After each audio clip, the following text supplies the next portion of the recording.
सियावर रामचंद्र की जय। मेरे प्यारे देशवासियों, राम राम। जीवन के कुछ क्षण ईश्वरीय आशीर्वाद की वजह से ही यथार्थ में बदलते हैं। आज हम सभी भारतीयों के लिए, दुनिया भर में फैले राम भक्तों के लिए ऐसा ही पवित्र अवसर है। हर तरफ प्रभु श्री राम की भक्ति का अद्भुत वातावरण, चारों दिशाओं में राम नाम की धून, राम भजनों की अद्भुत सौंदर्य माधुरी। हर किसी को इंतजार है 22 जनवरी का, उस ऐतिहासिक पवित्र पल का। और अब अयोध्या में रामलला की प्राण प्रतिष्ठा में केवल 11 दिन ही बचे हैं। मेरा सौभाग्य है कि मुझे भी इस पुण्य अवसर का साक्षी बनने का अवसर मिल रहा है। ये मेरे लिए कल्पनातीत अनुभूतियों का समय है। मैं भावुक हूँ, भाव विह्वल हूँ। मैं पहली बार जीवन में इस तरह के मनोभाव से गुजर रहा हूँ। मैं एक अलग ही भाव भक्ति की अनुभूति कर रहा हूँ। मेरे अंतर मन की ये भाव यात्रा मेरे लिए अभिव्यक्ति का नहीं, अनुभूति का अवसर है। चाहते हुए भी मैं इसकी गहनता, व्यापकता और तीव्रता को शब्दों में बांध नहीं पा रहा हूँ। आप भी भली भांति मेरी स्थिति समझ सकते हैं। जिस स्वप्न को अनेकों पीढ़ियों ने वर्षों तक एक संकल्प की तरह अपने हृदय में जिया, मुझे उसकी सिद्धि के समय उपस्थित होने का सौभाग्य मिला है। प्रभु ने मुझे सभी भारतवासियों का प्रतिनिधित्व करने का निमित्त बनाया है। निमित्त मात्रम भव सव्यसाचिन। ये एक बहुत बड़ी जिम्मेदारी है। जैसा हमारे शास्त्रों में भी कहा गया है, हमें ईश्वर के यज्ञ के लिए, आराधना के लिए स्वयं में भी दैवीय चेतना जागृत करनी होती है। इसके लिए शास्त्रों में व्रत और कठोर नियम बताए गए हैं, जिन्हें प्राण प्रतिष्ठा से पहले पालन करना होता है। इसलिए आध्यात्मिक यात्रा की कुछ तपस्वी आत्माओं और महापुरुषों से मुझे जो मार्गदर्शन मिला, उन्होंने जो यम नियम सुझाए हैं, उसके अनुसार मैं आज से 11 दिन का विशेष अनुष्ठान आरंभ कर रहा हूँ। इस पवित्र अवसर पर मैं परमात्मा के श्री चरणों में प्रार्थना करता हूँ, ऋषियों, मुनियों, तपस्वियों का पुण्य स्मरण करता हूँ और जनता जनार्दन, जो ईश्वर का रूप है, उनसे प्रार्थना करता हूँ कि आप मुझे आशीर्वाद दें, ताकि मन से, वचन से, कर्म से मेरी तरफ से कोई कमी ना रहे। साथियों, मेरा ये सौभाग्य है कि 11 दिन के अपने अनुष्ठान का आरंभ मैं नासिक धाम पंचवटी से कर रहा हूँ। पंचवटी वो पावन धरा है जहाँ प्रभु श्री राम ने काफी समय बिताया था। और आज मेरे लिए एक सुखद संयोग ये भी है कि आज स्वामी विवेकानंद जी की जन्म जयंती है। ये स्वामी विवेकानंद जी ही तो थे जिन्होंने हजारों वर्षों से आक्रांतित भारत की आत्मा को झकझोरा था। आज वही आत्मविश्वास भव्य राम मंदिर के रूप में हमारी पहचान बनकर सबके सामने है। और सोने पर सुहागा देखिए, आज माता जीजाबाई जी की जन्म जयंती है।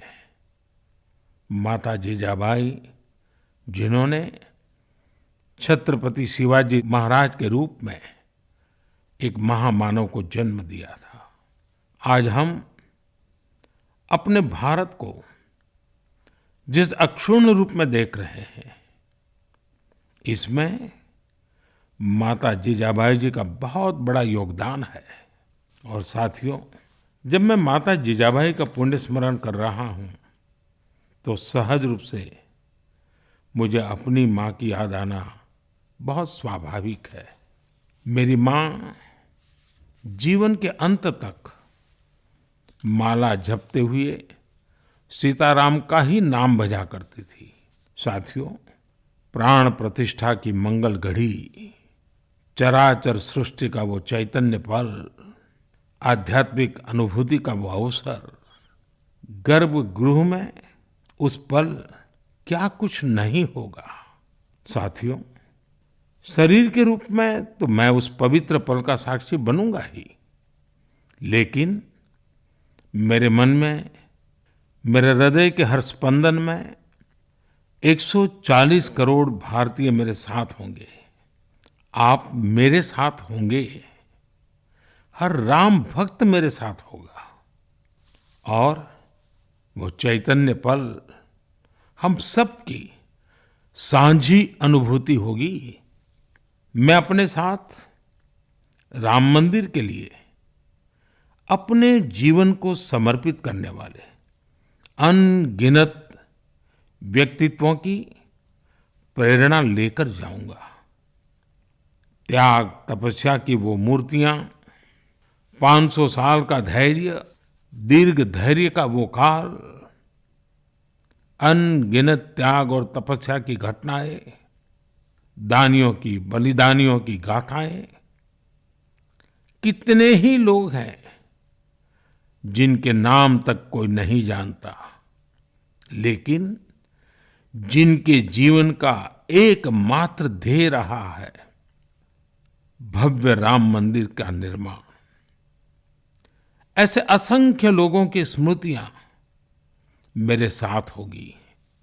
जब 140 करोड़ देशवासी उस पल में मन से मेरे साथ जुड़ जाएंगे और जब मैं आपकी ऊर्जा को साथ लेकर गर्भगृह में प्रवेश करूंगा तो मुझे भी एहसास होगा कि मैं अकेला नहीं, आप सब भी मेरे साथ हैं। साथियों, ये 11 दिन व्यक्तिगत रूप से मेरे यम नियम तो है ही, लेकिन मेरे भाव विश्व में आप सब समाहित है। मेरी प्रार्थना है कि आप भी मन से मेरे साथ जुड़े रहें। रामलला के चरणों में मैं आपके भावों को भी उसी भाव से अर्पित करूंगा जो भाव मेरे भीतर उमड़ रहे हैं। साथियों, हम सब इस सत्य को जानते हैं कि ईश्वर निराकार है, लेकिन ईश्वर साकार रूप में भी हमारी आध्यात्मिक यात्रा को बल देते हैं। जनता जनार्दन में ईश्वर का रूप होता है, ये मैंने साक्षात देखा है, महसूस किया है। लेकिन जब ईश्वर रूपी वही जनता शब्दों में अपनी भावनाएं प्रकट करती है, आशीर्वाद देती है, तो मुझ में भी नई ऊर्जा का संचार होता है। आज मुझे आपके आशीर्वाद की आवश्यकता है, इसलिए मेरी प्रार्थना है कि शब्दों में, लिखित में अपनी भावनाएं जरूर प्रकट करें मुझे आशीर्वाद जरूर दें। आपके आशीर्वाद का एक एक शब्द मेरे लिए शब्द नहीं, मंत्र है। मंत्र की शक्ति के तौर पर वो अवश्य काम करेगा। आप अपने शब्दों को, अपने भावों को नमो ऐप के माध्यम से सीधे मुझ तक पहुंचा सकते हैं। आइए हम सब प्रभु श्री राम की भक्ति में डूब जाएं। इसी भाव के साथ आप सभी राम भक्तों को कोटि कोटि नमन। जय सिया राम, जय सिया राम, जय सिया राम। हमसे जुड़े रहने के लिए हमारे YouTube चैनल को सब्सक्राइब करें और नई वीडियो की नोटिफिकेशन के लिए बेल आइकॉन को दबाएं।